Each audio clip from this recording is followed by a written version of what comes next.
அஸ்ஸலாமு அலைக்கும் வரஹ்மத்துல்லாஹி வபரகாத்துஹு. கண்ணியமிக்க அல்லாஹ்வின் நல்லடியார்களே, ஹாஜிமார்களே, 2025ஆம் ஆண்டு வந்திருக்கக்கூடிய ஹாஜிமார்கள் அவர்கள் மிக கவனமாக இந்த விஷயத்தை கேட்க வேண்டும். மிக முக்கியமான ஒரு மசாயில் சட்டம் என்னவென்று கேட்டால், நேற்றைய தினம் ஜமராத்துக்கு கிட்டத்தட்ட சவாலுக்கு முன்பதாக நிறைய பேர் போயிட்டு கல் அடிச்சுட்டு வந்துட்டாங்க. கிட்டத்தட்ட 10 மணி 11 மணி 8 மணிக்கெல்லாம் போயிட்டு காலையிலே போயிட்டு கல் அடிச்சுட்டு வந்திருக்கிறாங்க. அவர்களுடைய அந்த ஜமராத் முஅத்தபர் கிடையாது, அதாவது ஏற்றுக்கொள்ளப்பட மாட்டாது என்பதாக மசாயில்கள் நமக்கு சொல்லுகின்றது. ஆகையால் அவர்கள் யாரெல்லாம் அந்த ஜவாலுக்கு முன்னதாக அடித்தார்களோ, அந்த 12 மணி 12:10 அந்த ஜவாலுடைய நேரம் இருக்கின்றது, அதற்கு முன்பதாக யாரெல்லாம் அடித்தார்களோ அவருடைய ரமி அந்த ஜமராத் ஏற்றுக்கொள்ளப்பட மாட்டாது. அவர்கள் மீது என்னவென்று கேட்டால் இப்பொழுது தம்மு வாஜிபாகின்றது.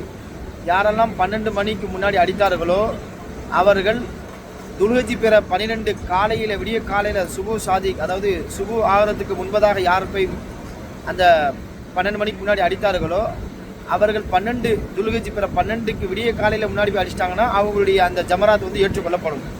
அவர்கள் மீது எந்த ஒரு குற்றமும் இருக்காது. அவர்கள் எந்த ஒரு தம்மு குர்பானியும் கொடுக்க வேண்டிய அவசியம் கிடையாது.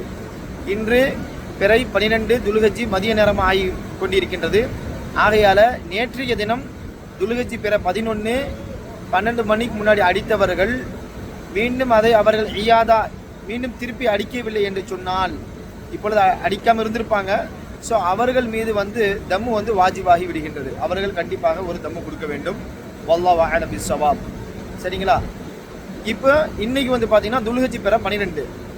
இன்றைய தினம் யாராவது 12 மணிக்கு முன்னாடி அடிச்சிருந்தா, 12:10க்கு முன்னாடி அடிச்சிருந்தா அவருடைய ரமியும் ஏற்றுக்கொள்ளப்பட மாட்டாது. அப்படி அடித்திருந்தார் என்று சொன்னால் அவர்கள் 12 மணிக்கு மேலே, அதாவது அந்த ஜவாலுடைய நேரத்துக்கு பிறகு மீண்டும் அவர்கள் ரமி செய்ய வேண்டும். ஜமராத்துக்கு சென்று அவர்கள் ஷைத்தானுக்கு கல்லெறிய வேண்டும். அப்படி அடிக்கவில்லை என்று சொன்னால் துல்ஹஜ் பிற 13 விடிய காலருக்கு முன்பதாக, அதாவது நாளைய தினம் சுபு சாதிக் ஃபஜ்ருடைய நேரத்துக்கு முன்பதாக சென்று அவர்கள் கல் எறிந்து விட்டால், ஜமராத் ரமி செய்து விட்டால் அவருடைய ரமி ஏற்றுக்கொள்ளப்படும். அவர்கள் மீது எந்த ஒரு தம்மு எந்த ஒரு குர்பானி வாஜிப் ஆகாது. ஒரு கால் அவர்கள் இன்றைய தினம் 12 மணிக்கு முன்னாடி ஜமராத் ஷைத்தானுக்கு கல்லடித்து விட்டால், பிறகு அவர்கள் தன்னுடைய இல்லறங்கள் அஜீசியாவுக்கு சென்று விட்டால், அவருடைய ஹோட்டலுக்கு சென்று விட்டால் 13 காலை விடிய காலைக்குள்ளே அவர்கள் அந்த ரமியை திரும்பி அவர்கள் ஷைத்தானுக்கு கல் எறியவில்லை என்று சொன்னால் அவர்கள் மீதும் தம்மு வாஜிபாகிவிடும். அவர்களும் குர்பானி கொடுக்க வேண்டும். அதாவது 12 துல்ஹஜ் பிறை 12 மணி டு 12:10க்கு முன்னாடி யாரெல்லாம் கல் அடித்தார்களோ அவர்கள் தயவு செய்து மீண்டும் அவர்கள் 12 மணி 12:10க்கு மேலே போயிட்டு, அதாவது ஜவாலுக்கு பிறகு மீண்டும் சென்று ரமி செய்ய வேண்டும். ரமி செய்யவில்லை என்று சொன்னால் சுபு சாதிக் துல்ஹஜ் பிறை 13 விடிய காலைக்குள்ள அவர்கள் ரமி செய்துவிட்டால் அவர்கள் மீது தம்மு வாஜிபாகாது, தம்மு சாக்கித் ஆகிவிடும்.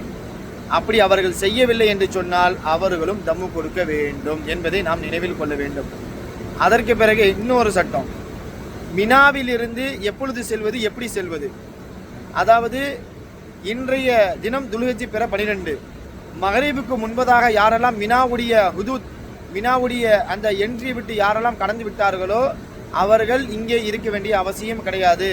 அவர்கள் மீது யாரெல்லாம் முன்கூட்டி சென்று விட்டார்களோ, 12க்கு மகரிபுக்கு முன்னாடி சென்று விட்டார்களோ அவர்கள் மீது எந்த ஒரு குற்றமும் கிடையாது. 13ஆம் தேதி இருந்து ஷைத்தானுக்கு கல்லடித்து விட்டு வருவார்களே அவர்கள் மீதும் எந்த ஒரு தவறும் கிடையாது. குர்ஆன் நமக்கு தெளிவாக சொல்லுகின்றது. ஆகையால் துல்ஹஜ் பிற 12 இன்றைய தினம் யாரெல்லாம் செல்ல விரும்பப்படுகிறார்களோ ஹோட்டலுக்கு செல்ல அவர்கள் தாராளமாக செல்லலாம். மகரிபுக்கு முன்பதாக சென்று விட வேண்டும். ஒரு சில நேரத்தில் மகரிபுக்கு பிறகு நீங்கள் இங்கே இருந்துட்டீங்கன்னு சொன்னால், அதாவது துல்ஹஜ் பிற 13 விடிய காலைக்குள்ளே மீண்டும் நீங்கள் இங்கேருந்து சென்று விடலாம்.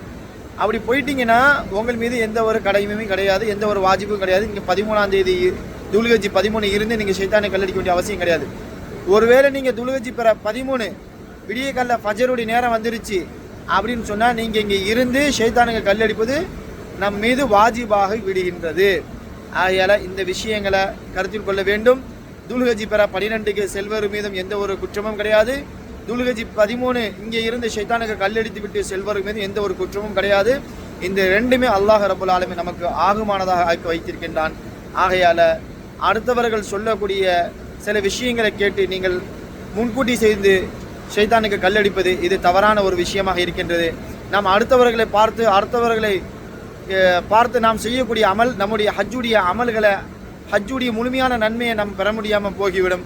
ஆகையால் நமக்கு ஹஜ்ஜில் ஏதாவது சந்தேகங்கள் இருந்தால் ஊரில் இருக்கக்கூடிய சில முக்கியமான உலமாக்களை தொடர்பு கொண்டு, நல்ல இல்ம் இருக்கக்கூடிய நல்ல உலமாக்களை தொடர்பு கொண்டு அவரிடம் கேட்டு நாம் மசாயில்களை அறிந்து நாம் அமல் செய்தோம் என்று சொன்னால் இன்ஷா அல்லாஹ் நம்மளுடைய அமல்கள் பரிபூரணமாக நமக்கு அந்த நன்மையை நாம் பெற முடியும் என்பதை நாம் விளங்கிக் கொள்ள வேண்டும். நமக்கு மசாயில்களில் சட்டத்திட்டங்களில் ஏதாவது நமக்கு சந்தேகங்கள் இருந்தால் நல்ல ஆலிமுகளை அணுகி அவர்களிடம் நாம் என்ன செய்ய வேண்டும், நம்முடைய மசாயில்கள் நம்முடைய சந்தேகங்களை தீர்த்து கொள்ள வேண்டும். நமக்கு மத்தியில் இருக்கக்கூடிய மக்களிடம் பேசி நாமளே முடிவெடுத்து நாமளே அந்த மசாயிலை பூர்த்தி செய்யக்கூடாது என்பதை நாம் தெளிவாக இருக்க வேண்டும். அல்லாஹ் ரப்பல் ஆலமீன் நம் அனைவருடைய ஹஜ்ஜை மக்பூலாகி மப்ரூராக்கி அல்லாஹ் அருள் செய்வானாக. நம்முடைய அனைத்து அமல்களையும் அல்லாஹ் ரப்பல் ஆலமீன் ஏற்றுக்கொள்வானாக என்று விடைபெறுகிறேன். அஸ்ஸலாமு அலைக்கும் வரஹ்மத்துல்லாஹி வபரகாத்துஹு.